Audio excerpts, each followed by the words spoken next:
Welcome back to another video. Today we're going to be diving into probably the most important video that I've made up to this point, and something that could save you a ridiculous amount of money. It's a very little known thing that goes on in the industry, but I wanted to share this with you, and hopefully this can save you a lot of money down the road and a lot of frustration.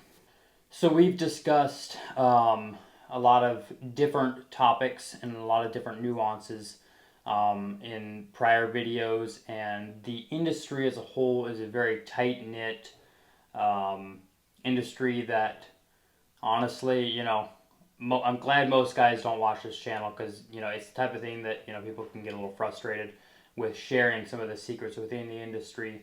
But it is something that I have seen quite a bit of, and it's frustrating to me to see, and I want to share some of these things with you guys, so that you don't end up being one of those horror stories that you hear about when discussing loggers and what goes on there. So a lot of you guys are familiar with wholesalers, like I discussed prior, where they come in and all they're doing is getting your property under contract and then taking that contract and flipping it to the highest bidder, essentially. And in that, they provide very little value. They tend to be less caring when it comes to the management of the timber. They're just looking to make a quick buck.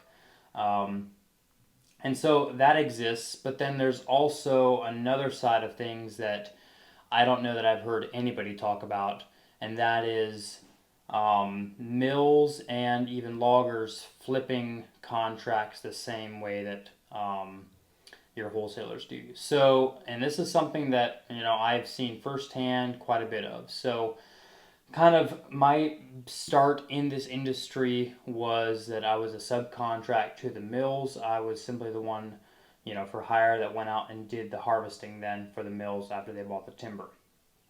And there was times where I would show up onto a new job and would have not our normal buyer showing me this piece of timber, and come to find out that the mill that I was working for had gone and purchased this piece of timber from a different mill that had originally purchased it from the landowner. So one mill comes in, gets it under contract, and they may or may not have plans to harvest it themselves, but they decide, you know what, rather than harvesting it ourselves, it's easier to make a quick buck. And this often happens when they purchase it under value. Then they'll go and take that, and it's just easier to just move it on to the next mill. If one of the mills is low in inventory and needs timber, oftentimes those are the high bidders. But because people don't get multiple people out to be bidding on these pieces, that allows individual mills to come in and purchase timber under value. And so what these guys will do, they'll come in, and if they decide, makes more sense just to flip it, they'll send it and give it to another mill. And then I would show up on the job, and they would be tell me that, hey, if anybody talks to you or asks you who's cutting this or what's going on, it's it's cutting for the first mill, not the second one. The landowners weren't supposed to find out about the second mill, the one that I worked for.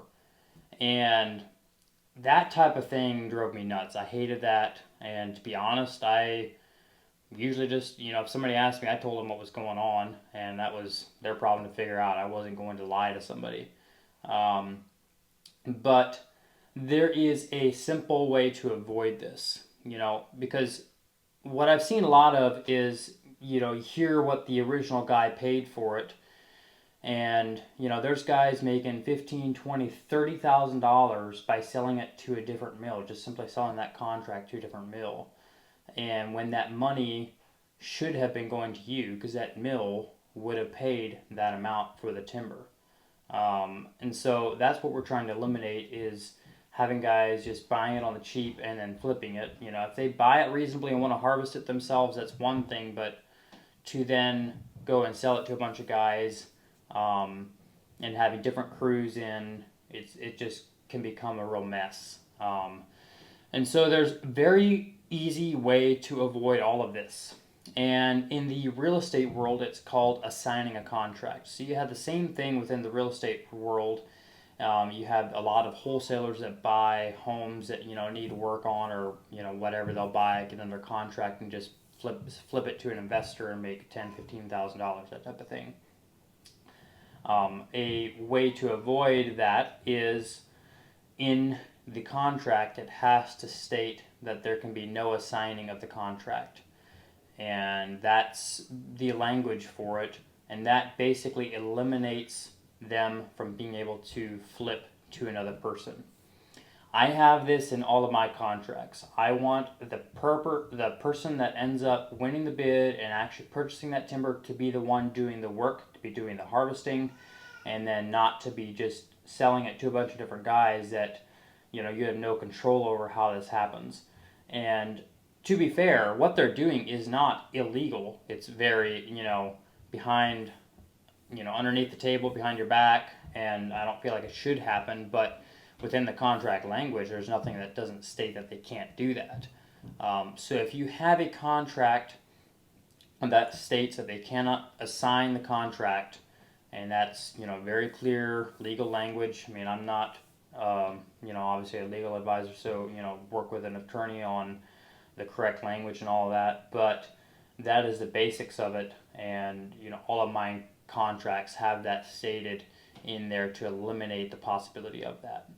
So I just wanted to share that with you guys. Hopefully I provide some value. If I did, press the like button, subscribe, and if you have a question, you can comment down below. See you guys next time.